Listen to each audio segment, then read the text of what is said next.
Falando agora sobre os primórdios da psicanálise com crianças, é possível dizer que a psicanálise surge num momento histórico, onde a criança ela era considerada totalmente desprovida de sexualidade e era sempre passível de ser moldada através da educação da psicologia.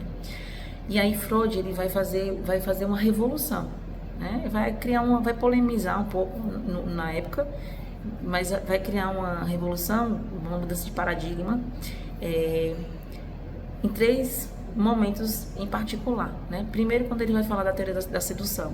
Então, na clínica freudiana, na psicanálise bem inicial, Freud escutava muito essa ideia de que é como se as pacientes histéricas que ele escutava, como se todas elas tivessem sofrido algum tipo de abuso na infância. E aí ele vai que tem um pouco da primeira ideia do trauma, né? Então é como se os sintomas histéricos estivessem relacionados a esse trauma, a esse momento onde a criança ela não pôde abreagir ante um adulto, ante alguém que de alguma forma aí praticou esse abuso. E aí com o tempo ele vai entender que teria havido uma espécie de sedução, né? E aí tem a teoria da sedução. Depois Freud vai entender que ao longo da escuta dele, do desenvolvimento da teoria, ele vai entender que não era claro que existem realmente questões relacionadas a abuso na infância. Existia naquela época, ainda existe até hoje, mas que muitas vezes as lembranças que essas mulheres traziam na clínica dele eram lembranças muitas vezes encobridoras e que tinha mais a ver com a fantasia do que com a própria realidade. E isso, para que a gente possa entender melhor, é preciso que a gente se reporte e busque os casos clínicos de Freud, porque a gente vai conseguir entender bem direito o que acontecia com essas mulheres.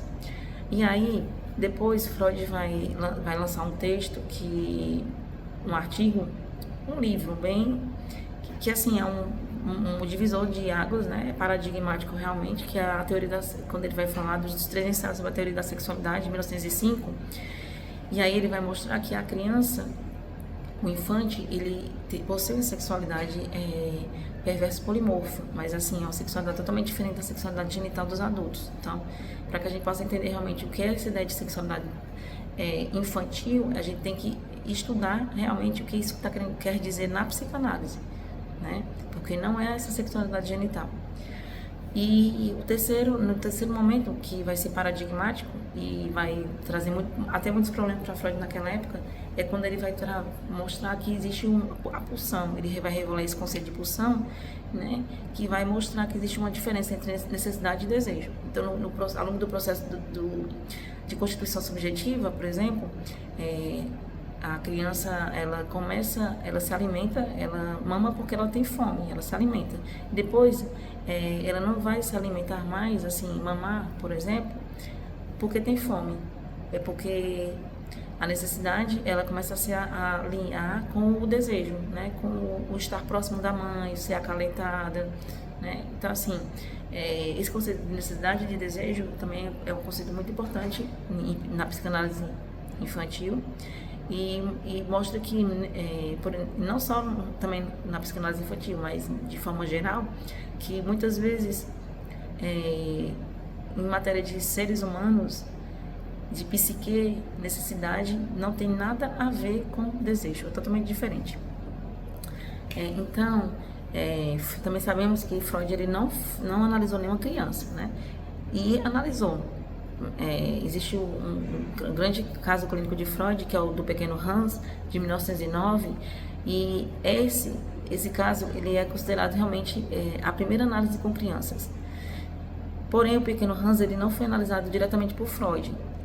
O pai do pequeno Hans, o pai do menino, trazia os conteúdos, trazia as questões, as demandas de interpretação, e Freud ele ia interpretando e ajudando o pai a lidar com o filho. Então, assim, não foi Freud que fez a análise desse garoto diretamente. Aí, no caso do pequeno Hans, foi estabelecido demanda, transferência e a interpretação, né? Então, esses três conceitos psicanalíticos e esses três momentos de uma análise, por exemplo, que é o estabelecimento da demanda, a transferência e o manejo da transferência e a interpretação, né, o ato analítico, isso já existia nesse caso do pequeno Hans, mesmo que Freud não tenha feito a análise direta dele, e tenha encontrado com ele só uma única vez. Mas ainda faltava na análise infantil, né, esse elemento fundamental, que é o brinquedo, que é o brincar, né, que a gente vai ver com os outros autores, como o brincar, o processo, a ludoterapia é um processo importante e constitutivo da psicanálise com crianças. Então, assim, vamos falar agora sobre a primeira, realmente, de fato, a primeira psicanalista na área da infância, né? Que foi a Hermine von Hug-Hellman. Eu não sei se é assim que pronuncia novamente, né? Mas, enfim. Ela foi uma professora primária e, aos 36 anos, ela começou a fazer a sua própria análise, iniciou a sua análise. Ela se tornou membro da Sociedade Psicanalítica das Quartas-Feiras, onde teve lugar de destaque. Então, a Sociedade Psicanalítica das Quartas-Feiras foi uma sociedade que foi criada por Freud, né, para estudar um pouco dessa psicanálise que estava ainda aí nos seus primórdios, do seu início, né. E no caso aqui, a Hermine, ela foi uma psicanalista de destaque, né. Até 1924, ela dirigiu um serviço psicanalítico de ajuda à educação em Viena, que era onde Freud morava, Viena, na Áustria. Em seu método de trabalho, ela conciliava a interpretação de material inconsciente e a influência pedagógica direta, né? Lembrando que ela é professora pedagoga, então ela acreditava que essa questão da influência pedagógica direta, ela era importante, não só o de interpretar os materiais inconscientes. Ela costumava visitar e observar as crianças em seus lares, quando elas estavam em suas atividades lúdicas, então ela ficava observando as crianças, né? Em loco, no caso. Ela utilizava jogos e desenhos como forma de elaboração das situações traumáticas, né? Então, assim, uma coisa interessante é que a gente pode utilizar os jogos, desenhos, as modelagens, não só como interpretação, mas também como material para constituinte, né? De construção da identidade, muitas vezes, né? Então, de elaboração também de situações traumáticas, que muitas vezes as crianças fazem de forma inconsciente. No jogo, no brinquedo, elas vão elaborando as situações que foram traumáticas para elas naquele momento. Em 1921, a Hermine publicou suas considerações no livro intitulado On the Technique of Child Analysis, então, sobre a técnica da análise com crianças, né?